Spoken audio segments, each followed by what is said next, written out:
We're going to be in First John to start off.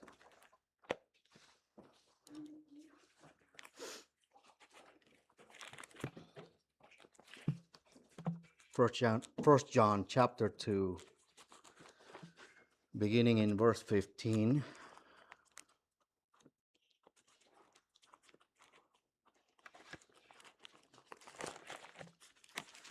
Believe me when I tell you I do not want to be up here. um, I still get the butterflies in my stomach. Okay, chapter 2, verse 15. It says, "Love not the world, neither the things that are in the world. If any man love the world, the love of the Father is not in him. For all that is in the world, the lust of the flesh, and the lust of the eyes, and the pride of life, is not of the Father, but is of the world. And the world passeth away, and the lusts thereof. But he that doeth the will of God abideth forever." Let's pray again. Dear Lord, I just ask that you help me preach it, preach it right, Lord. I pray that you help me uh, convey it to them what I'm trying to say, Lord. I pray that you give them a blessing today from what you've given me, Lord. In Jesus' name, amen. You may be seated.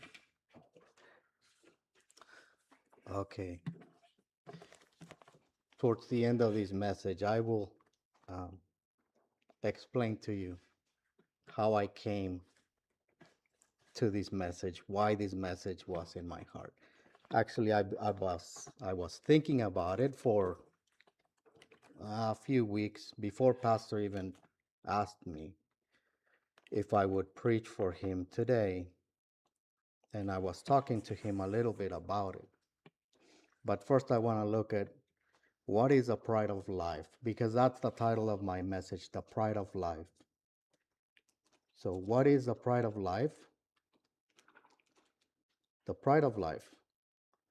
The word proud in this context is not pride, like when you accomplish something, graduation or finishing a project, and you feel proud about that. That's a good pride. It's not about like saying you're American. It's not that kind of pride. Or every good sense of pride. It's none of that. I look at I look at both Spanish and English, and in the Spanish it provides a word, and I didn't understand it until a few days ago. Why was it using that word? Soberbia is a word. And then I looked up to see what it meant. And it derives from the Latin superbum, like superb, thinking that you are superior to somebody else. And then I also looked it up in the Strong's Concordance. The number is 212, and it gives boasting, pretension, and arrogance. Pretension, I had to look that up. I asked Jennifer what it meant. I did not know what it meant.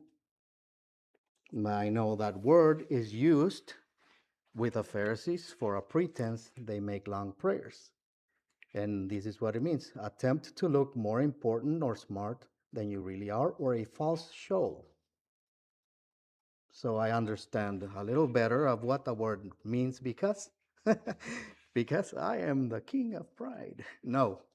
But that is one of the reasons why I was thinking about this, because of something that happened in my life very within, I would say, about a month ago.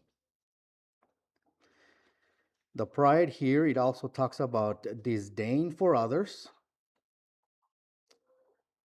In my opinion, also, I'm going to add to this a little bit. The word in this pride, the way in the context, the popularity mentality, wanting to be popular, Vanity Fair, fashion, and styles. And it's in the context of the world. wanting to look more and more like the world so that the spotlight is on you,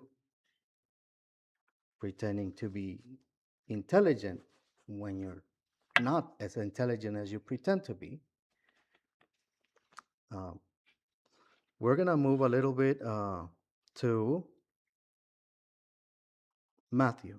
Let's go to Matthew because I was thinking about this. I think some preachers and some preachers out there, they have talked about this incident of when Jesus was taken to the wilderness.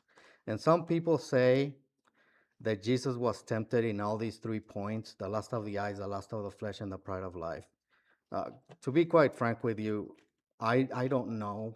I'm not so sure about it, but I am sure about one thing. But let's read from verse 1 to verse 11. Then was Jesus led up of the Spirit in the wilderness to be tempted of the devil. And when he had fasted 40 days and 40 nights, he was afterward and hungered. And when the tempter came to him, he said, If thou be the Son of God, command that these stones be made bread. And he answered and said, It is written, Man shall not live by bread alone, but by every word that proceeded out of the mouth of God. Then the devil taketh him up into the holy city, and setteth him on a pinnacle of the temple, and saith unto him, If thou be the Son of God, cast thyself down, for it is written, He shall give his angels charge concerning thee, and their hands they shall bear thee, and in their hands they shall bear thee up, lest at any time thou dash thy foot against a stone. Jesus saith unto him, It is written again, Thou shalt not tempt the Lord thy God. Again the devil taketh him up into an exceeding high mountain, and showeth him all the kingdoms of the world, and the glory of them, and said unto him, All these things will I give thee, if thou wilt fall down and worship me. Then Jesus said unto him, Get thee hence, Satan, for it is written, Thou shalt worship the Lord thy God, and him only shalt thou serve. Then the devil leaveth him, and behold, angels came and ministered unto him. This one thing I am sure, all 3 times that he tempts him, he's always telling him, You're the Son of God. You're the Son of God. This is my take on this. He's saying, If you're the Son of God, why are you suffering? Why? You don't have to. You don't have to suffer. You are the king. You are it. You are the Son of God. You're God. You don't have to go through hunger. And instead, you choose to go hungry and you choose to be poor. You can. Years ago, I'm sure everybody's seen that that movie Old Yeller. And in Old Yeller, there's a scene where the boy wants to kill the dog because he hates him. He destroyed his fence. And what he does is he brings the meat, the venison, the deer that he got, he brings it down low enough for the dog to look at, tempt him. Look, you can, but I don't know. I'm not very strong-willed. But Jesus, think about it. He turns water into wine. He can make the water hard so that he can walk on it. He can heal the sick. Not only that, but he can bring back the dead. There's nothing, uh, um, there's nothing that prevents him from anything. Another thing is Vacation Bible School. It was about creation. In the book of John, the Gospel John, in the beginning was the Word, and the Word was with God, and everything that was created was made by Him, and there wasn't anything made that was not made by Him. So yes, Jesus, you're God, and why would He not? Because He was supposed to go through these. Because I am weak, so He was supposed to do everything that I can't, so that He could be the perfect sacrifice. I can't. I am tempted and I surrender right away. I'm not kidding you. It's very difficult. You guys know Self-control is not something that I have. I've been trying to lose weight for several years. It doesn't work because cookies are too delicious and milk. I love it. I don't have that self-control, not like him. He could, and like Satan says, you can turn those rocks into bread, and he didn't. And he's hitting him with this, the pride of life. You're the son of God. You should be king. You can have all these. And if anything, look at all the kingdoms. You could be king. You could be right now. You can have everything right now. And why are you, per se, banging your head against the wall, not eating, not being treated like that? He was not. The Bible says, you don't have to turn to these, but the Bible does say in Hebrews 4:15 that he was tempted in all points, yet without sin. So yes, he was tempted with pride. I don't know. Some preachers say that the lust of the eyes, the lust of the flesh, and the pride of life, but I don't know about that. I do know that pride was here, part of this conversation here. The pride, you're trying to get him to be proud. You're the son of God. Well, he didn't take it. He didn't take it for us, because if he did, he wouldn't be the savior.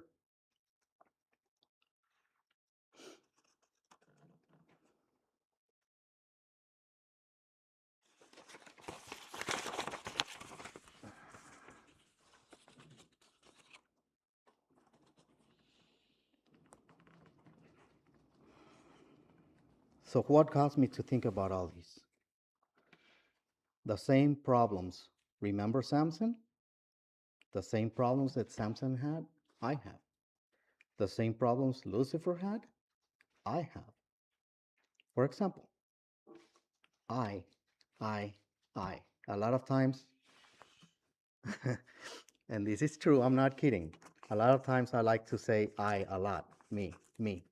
And I like to boast. I'm a very proud, boastful person. In case you haven't noticed, that Lucifer, Samson, he's very lustful, and this thing of I'm superior because he had a lot of might, which, by the way, wasn't his. He was just a common man that when the Spirit of God would come over him, he would have supernatural power. But it was not his, but yet he boasted of it.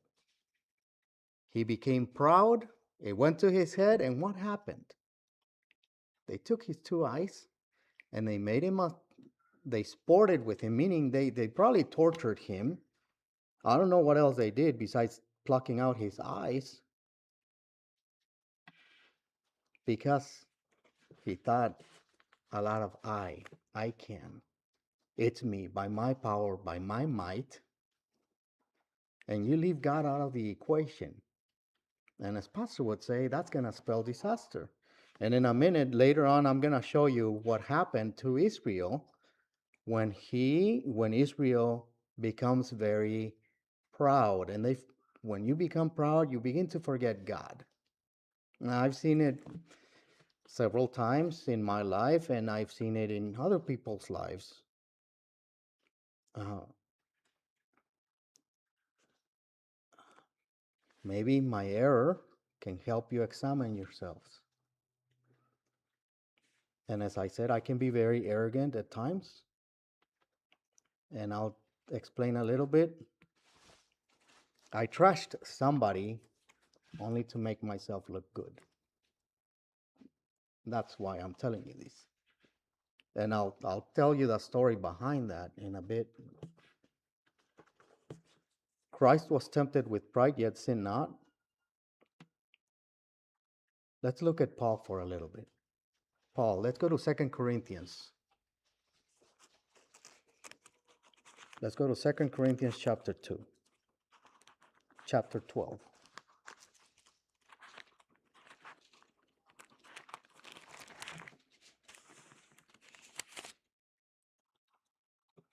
Let's begin in verse 1 all the way to verse 9. It is not expedient for me, doubtless, to glory. I will come to visions and revelations of the Lord. I knew a man in Christ about 14 years ago. Whether in the body, I cannot tell, or whether out of the body, I cannot tell. God knoweth. Such an one caught up to the third heaven. And I knew such a man. Whether in the body or out of the body, I cannot tell. God knoweth. How that he was caught up into paradise, and heard unspeakable words which is not lawful for me for a man to utter. Of such an one will I glory, yet of myself I will not glory, but in mine infirmities. For though I would desire to glory, I shall not be a fool, for I will say the truth. But now I forbear, lest any man should think of me above that which he seeth me to be, or what he heareth of me, and lest I should be exalted above measure through the abundance of the revelations. There was given to me a thorn in the flesh, the messenger of Satan to buffet me, lest I should be exalted above measure. For this thing I besought the Lord thrice or three times, that it might depart from me. And he said unto me, My grace is sufficient for thee, for my strength is made perfect in weakness. Most gladly, therefore, I will rather glory in my infirmities, that the power of Christ may rest upon me. Because of the abundance of revelation and things that he saw. I don't know what he saw, but I can imagine myself, if God was to give me such power, such revelations, I would probably think higher of myself. That's the truth.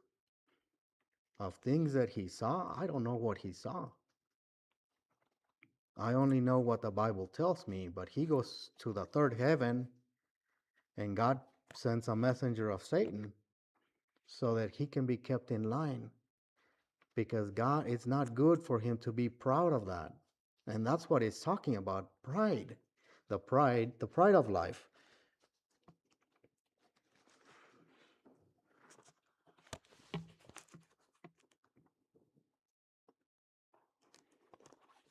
Let's go to um, the book of Daniel.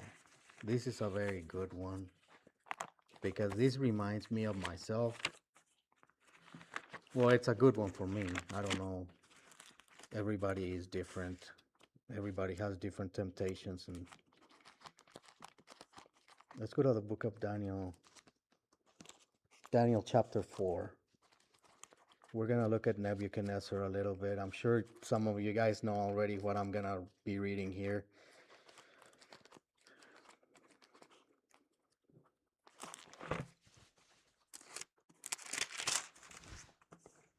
Daniel chapter 4, verse 28.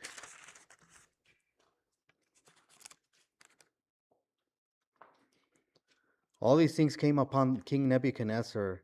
At the end of 12 months, he walked in the palace of the kingdom of Babylon. The, the king spake and said, Is not this Babylon that I have built for the house of the kingdom by my might, by the might of my power, and for the honor of my majesty? That sounds that to me that sounds a lot like me. I can be very like that. While the word was yet in the king's mouth, there fell a voice from heaven saying, O King Nebuchadnezzar, to thee it is spoken, the kingdom is departed from thee, and they shall drive thee from men, and thy dwelling shall be with the beasts of the field. They shall make thee to eat grass as oxen, and 7 times shall pass over thee, until thou know, or until he learns his lesson, that the Most High ruleth in the kingdom of men, and giveth it to whomever he will. So ultimately, it's not by his power. He was only a servant. Even though he may have not realized it, he was only a servant. All kings of the earth are. There's no might. Verse 33, the same hour was a thing fulfilled upon Nebuchadnezzar, and he was driven from men and did eat grass as oxen, and his body was wet with the dew of heaven, till his hairs were grown like eagle's feathers, and his nails like birds' claws. And at the end of the days, I, Nebuchadnezzar, lifted up mine eyes unto heaven, and my understanding returned unto me. And I blessed the Most High, and I praised and honored him that liveth forever, whose dominion is an everlasting dominion, and his kingdom is from generation to generation. And all the inhabitants of the earth are reputed as nothing. And he doeth according to his will in the army of heaven and among the inhabitants of earth, and none can stay his word or say unto him, what doest thou? And the same time, my reasoning returned unto me, and for the glory of my kingdom, mine honor and brightness returned unto me, and my counselors and my Lord sought unto me, and I was established in my kingdom, and excellent majesty was added unto me. Now I, Nebuchadnezzar, praise and extol and honor the King of heaven, all whose works are truth, and his ways judgment, and those that walk in pride, he is able to abase. His pride brought him down to that. In one occasion, when I was teaching King's Kids,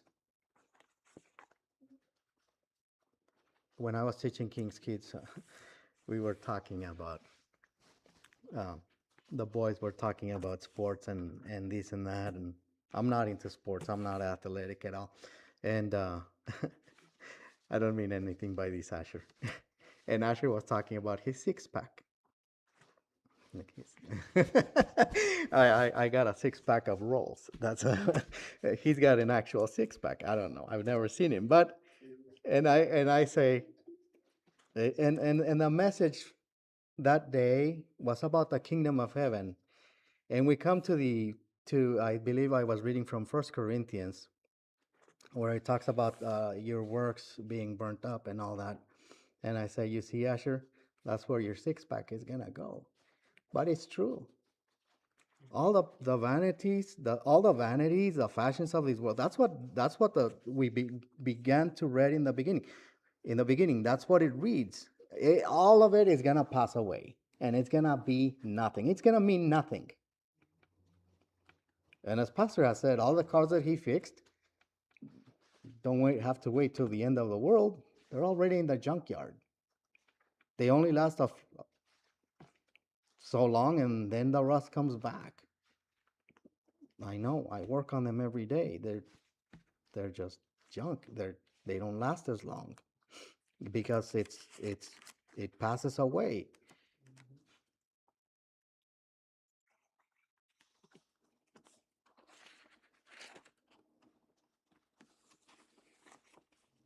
Okay, let's go to 1 Samuel chapter 19. 1 Samuel chapter 19.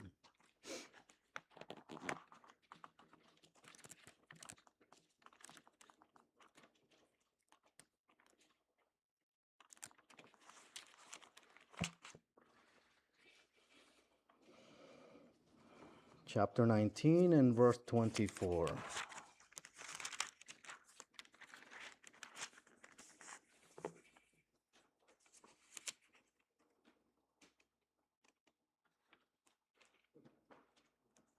Let's start in verse 17. And Saul said unto Michael, why hast thou deceived me so, and sent away mine enemy that he is escaped? And Michael answered Saul, he said unto me, let me go. Why should I kill thee? So David fled and escaped, and came to Samuel to Ramah, and told him all that Saul had done to him. And he said to Samuel, and he and Samuel went and dwelt in Naioth. And it was told Saul, saying, behold, David is at Naioth in Ramah. And Saul sent messengers to take David. And when they saw the company of the prophets prophesying, and Samuel standing as appointed over them, the Spirit of God was upon the messengers. the messengers of Saul, and they also prophesied. And when it was told Saul, he sent other messengers, and they prophesied likewise. And Saul sent messengers again the third time, and they prophesied also. Then went he also to Ramah, and came to a great well that is at Seku. And he asked and said, where are Samuel and David? And one said, behold, they are at Naioth in Ramah. And he went thither to Naioth in Ramah, and the Spirit of God was upon him also. And he went on and prophesied until he came to Naioth in Ramah. And he stripped off his clothes also, and prophesied before Samuel in like manner, and lay down naked all that day and all that night. Wherefore they say, he saw also among the prophets. You see, he comes in in the in his haughtiness of, I am king, I will go and I will get him and I will kill him. But God taught him, like Nebuchadnezzar, he taught him that no, you are not in control of your own body even.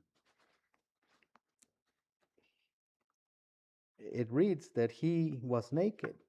He took his clothes off. He couldn't help himself. He prophesied. That reminds me of one occasion when Mama was in some trouble, and she put it in her head, I will go, I will get it done. And at that time, she already knew Bible. I don't know if she was saved or not, but and she says everything fell down. And she says, I will go and try it again. So she tried it again, and everything came down. The third time, she prays to God, putting God first. My papa, the same thing. He got into some trouble, and it wasn't until he put God first. You see, God brings us down so that we can look at him. The pride, me. The pride is me. I look at me. I can do it. I can get this done. I've done this 101 times. I know how to do this. Let me explain to you what Papa does before I had him one time come over to my house. I don't know, probably about a year ago, maybe 2 years ago. And I told him, Dad, I want you to sand these cabinets, the doors, and I want you to paint them.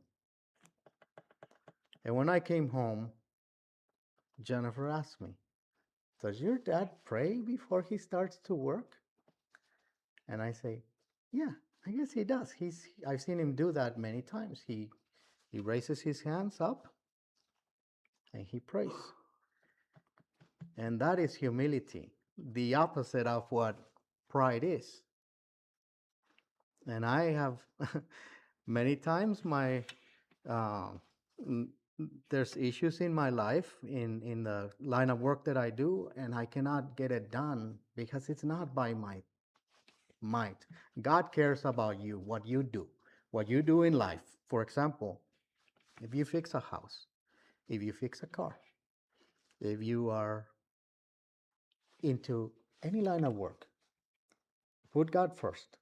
Don't go thinking, well, I know how to do it. I can do it. It's easy. I don't have to. But it's like anything else. You open up in a word of prayer before you read the word, right? You give thanks to God for the food that he puts in on your table. It's no different. So I've learned that from my dad, to pray and put God first, because otherwise I get it in my mind that I can get it done. I can do this. I know how to do it. And that is when the problems begin. And it'll make sense to you when I explain to you what I'm trying to say. And here, Saul is completely out of line. He's not He's not obeying God. He knows, he already knows that he's the next king. David is. He wants to kill him. And why does he want to kill him? Everybody knows that it was because of envy. He had envy. He had an envy issue with Mr. David. And why? But why did he have envy? And it comes down to this: pride. What they say about David. David has killed his Saul has killed his thousands and David his 10,000s. Well, they don't look at me no more. They were giving him his credit, but it just had to do with pride, the pride of life. That's the whole problem. He's gonna be king, and I'm not gonna be king. I'm not gonna be looked at anymore. I'm not gonna be praised. I'm not gonna be pampered, patted on the back, or whatever else he wanted. I don't know what else a king gets. I suppose it must be really nice to be king. It was his pride that brought him to that point, and he couldn't let it go.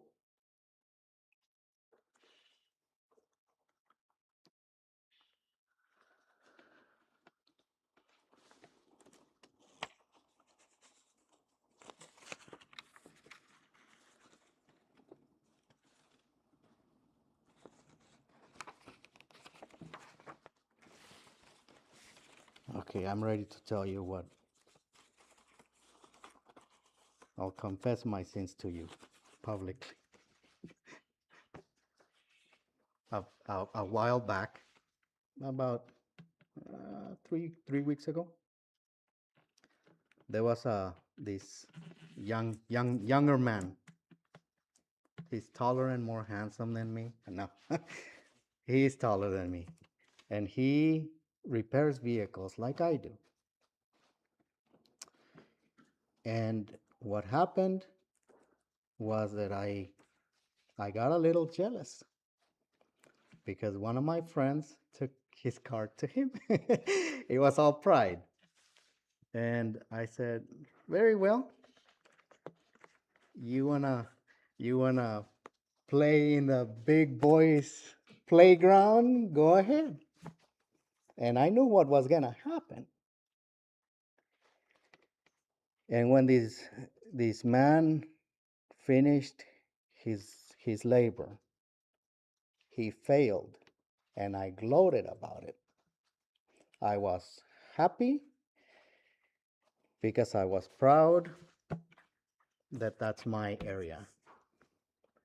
And then, not only that,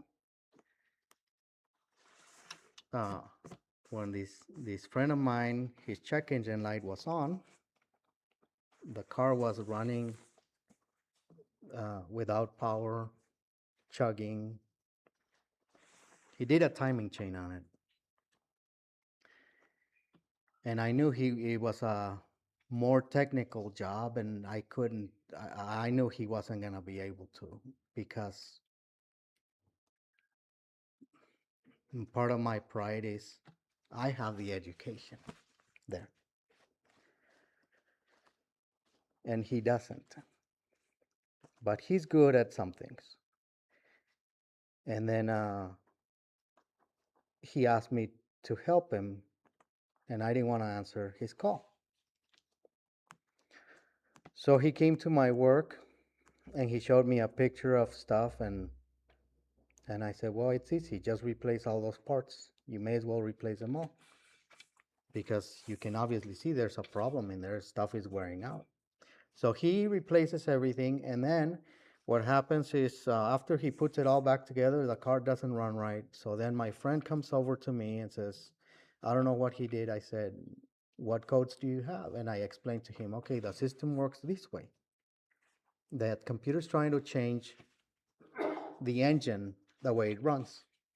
So you see, he left something wrong. He needs to redo the work again." So he redoes it, and he asked me, "Please, will you go look and pay attention to what he's doing?" Okay. I go to his place and I look and I say, "Okay, everything's lined up. Well, everything should be fine. Just put it back together," which I wasn't too confident. And I get a call the next day and he says, "It's not running right. He gave me the car back. I need you to fix it." And I start trashing him one way and another way and saying, well, you need somebody with technical skills, you know. It's, it's not from me. It's not from me. And the truth is, I told Pastor this. Some of the things I, I, I do, I don't even know how I did it. I don't even know. And that is the truth. I'm not trying to make myself look good. By no means. It's the truth. Some of the stuff I do, I don't know how. Because I get on my knees. I have gotten on my knees in my garage and I ask God, give me the knowledge. I don't know what I'm doing. And now that I trashed him, this young man says, well, I want you to fix it.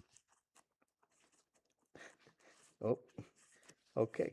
I'm afraid of those motors for one thing because I won't tell you which ones they are because we got some in this church.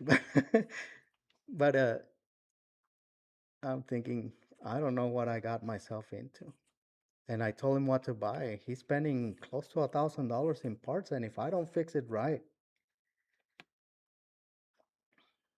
so I get humble and I pray to God and I ask Him for forgiveness because of what I've done.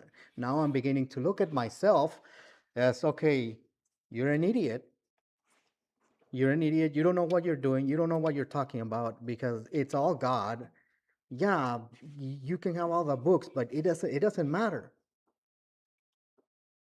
Have you not learned anything from what you've read? All the battles that Israel fought, it wasn't them. Look at Gideon. Remember Gideon? What they go to war with? Shiny swords and shields? Did they take their AR-15s? They took pitchers and trumpets.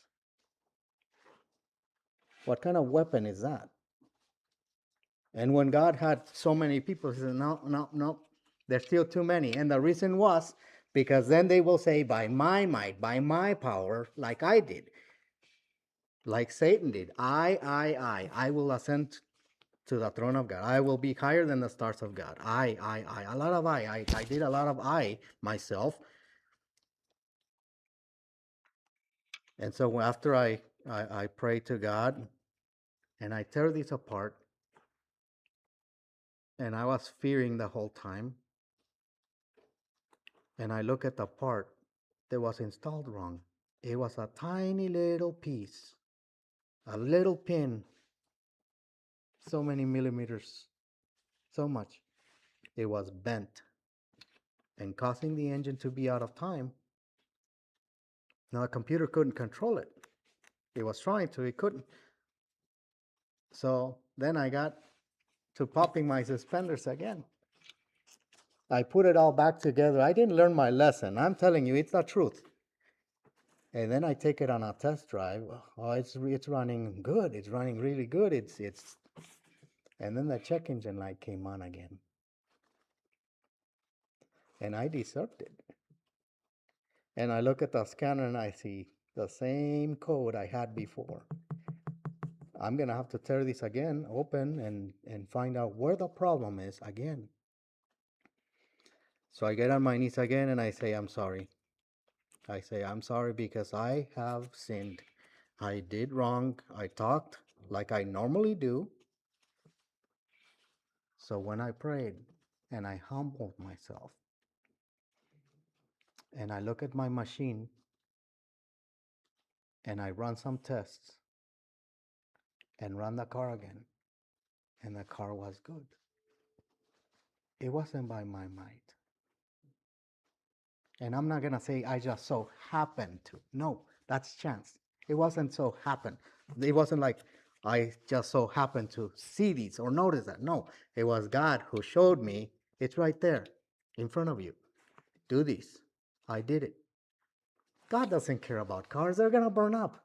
But He cares about me and He cares about you and whatever business you're into, put Him in it. Put Him in it. Because if you don't, you're going to fall flat on your face and you're going to see, how could have I missed it? That's what my dad taught me. He didn't tell me do this. No, he didn't tell me do this, but I learned it from him to pray before you begin to work. And that's what I told Pastor. I said, this is what God told me. This is what he taught me. It was the same every time. Maria, I mean, she's told me this since the beginning when I picked up a passion for fixing vehicles. Have you prayed yet? No. Well, why not? Because I'm stubborn and I want to now. I want it now. I want it now. I want it right now. I want to know how. How? It doesn't work like that. Patience. And pray. Really pray. I was breaking my head on something else again. And 5 hours spending on a 1 hour job. 5 hours. And I pray. And God gives me an idea. Why don't you look at this model? Because this is the same thing. I do. I did. And it helped me. But prayer had to come first. Humility had to come first. Before that, by my power, by my might, and my power is nothing. I was telling my daughter, I'm just a shrimp here. Okay? I don't know anything. Let's go to Proverbs chapter 19. Proverbs chapter 19, verse 11.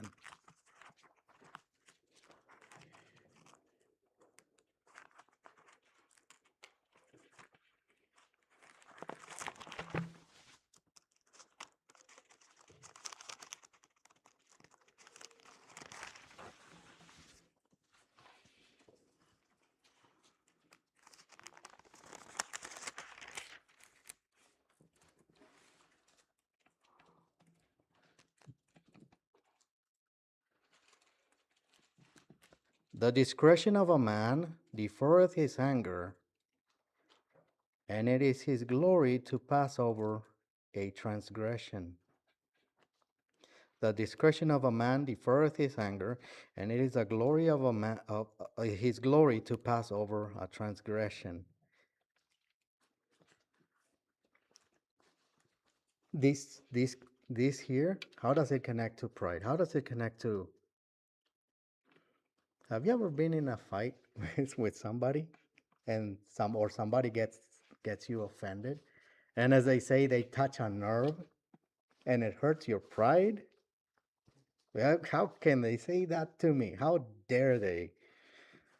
That happens a lot with me. But pastor's been talking about the qualifications of a pastor, and I always thought, well, that's for a pastor, you know. But lately, when he went over that, I thought, well, you know, that's not really just for a pastor or a deacon. Really, that is for everybody. And what I mean is here is this is talking about self-control. When your pride gets hurt and you act like it didn't do anything, you control yourself. This is what God is saying. Your pride gets hurt, put it aside. It's just your pride. Put it aside like it didn't happen, like it didn't hurt. It's I'm not I'm not too much into politics, but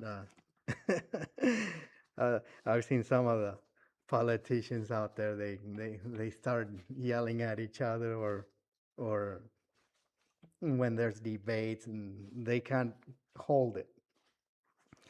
But the year, and I'm not for Hillary Clinton when I say this, but when there was the year when Trump was running against Hillary, and he would say some really mean things, and she would just smile and look at him like, I thought, oh, you hypocrite, you know, it's telling you the truth, but the whole time she's controlling herself, smiling like a big hypocrite, but well composed, controlled, even though the pride was hurt.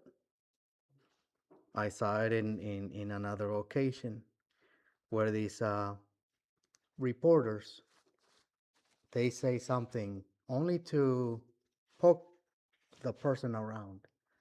And the people didn't say anything. They just kept quiet.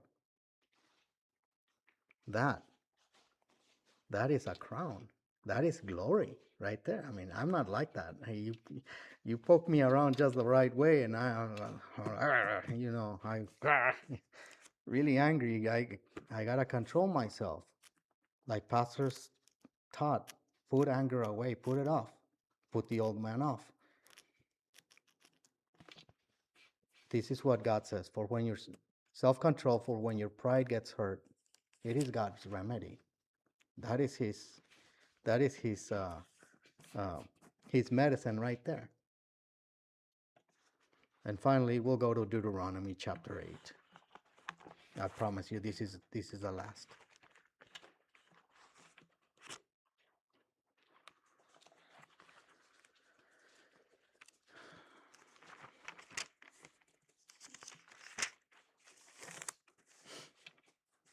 Sometimes when I'm working in the garage, I turn my phone on and I listen to the Bible. And I used to think that Deuteronomy was a boring book. When when I listen to it, I'm thinking I learned a lot. And this is one of the things that I remember what God tells Israel. Deuteronomy chapter 8, beginning in verse 11. Beware that thou forget not the Lord thy God in not keeping his commandments and his judgments and his statutes, which I command thee this day. This is what Moses is telling them, because God tells him to say this. Lest when thou hast eaten and art full and hast built goodly houses and dwell therein, and when thy herds and thy flocks multiply, and thy silver and thy gold is multiplied, and all that thou hast is multiplied, he's talking about the American dream here. Oh yeah, I kid you not. Well, it's not because this is not. But I think about those things. In my case, when thine heart be lifted up, it's talking about pride here, and thou forget the Lord thy God, which brought thee forth out of the land of Egypt and from the house of bondage, who led thee through the great and terrible wilderness, wherein were fiery serpents and scorpions and drought, where there was no water, who brought thee forth water out of the rock of flint. You see, God is here reminding them that don't forget about these things. Don't forget that you are a nobody. Don't forget that you were small. Don't forget that you're actually nobody. That we're always a nobody without God. And when God is saying, when you forget God, when you forget everything that he did, and it's not by your might. Verse 16, who fed thee in the wilderness with manna, which thy fathers knew not, and he might humble thee, and that he might prove thee to do thee good at thy latter end. And thou say in your heart, my power and my power and the might of mine hand hath gotten me this wealth. But thou shalt remember the Lord thy God, for it is he that giveth thee power to get wealth, that he may establish his covenant, which he sware unto thy fathers, as it is this day. And it shall be, if thou do at all forget the Lord thy God, and walk after other gods, and serve them, and worship them, I testify against you this day, that ye shall surely perish as the nations which the Lord destroyed before your face, so shall ye perish, because ye would not be obedient unto the voice of the Lord your God. But what starts it all? It's that pride, because you're full, because you have everything, and you think you got it made. Because I think I got it made. Not remembering that it is God who gave it to me, and it is God who can take it away. Just like Job, God gave and God took it away. The end of all pride, the end of the prideful road is forgetting God. You end up not wanting God if you get proud. Because if you get so entangled with the affairs of this world, with a vanity fair, with a popularity complex, with I, then there's no time for God. Eventually, you don't make time for Him. Eventually, everything else is more important. There's um, some other people little kids that go to Hollywood or they become singers and become very popular and everything else. I was reading a headline once and they say, these people are so rich, they even forget about their parents. I, I don't know if it is true. I don't know who. I don't follow that world. It doesn't interest me at all. But what happens, the vanity of this world, there's a man, I don't know what his name is. There's young boys, young men that go out there and they go and they question people. They ask them questions, general knowledge questions to see how society is functioning and whatnot, see general knowledge. And they ask them questions like multiplications or time zones, just general knowledge, or if they can name at least 3 states of the continental United States. And many of these people cannot answer these. But what was so amazing, I thought, the man asked, okay, can you name me the Kardashians? I don't know who they are. I couldn't. I guess I do know who they are, but I don't know who they are personally. I don't know their names. I don't remember them. I don't. The only one that's related to them is a Bruce Jenner guy, and that's how I know who those people are. Apparently, there is a show about them. They said, name me all of them. Boom, boom, boom, boom, boom, boom, one after the other. The pride of life, the vanity of this world, it's gonna pass away. What good does it do? But they couldn't answer simple questions. Uh, what year was the Revolutionary War? Or what was the Civil War about? Not important, but the Kardashians were. The pride of this world. That's what's important. I want to be like them. I don't want to be like them, but apparently that's what people go after. Let's let's pray.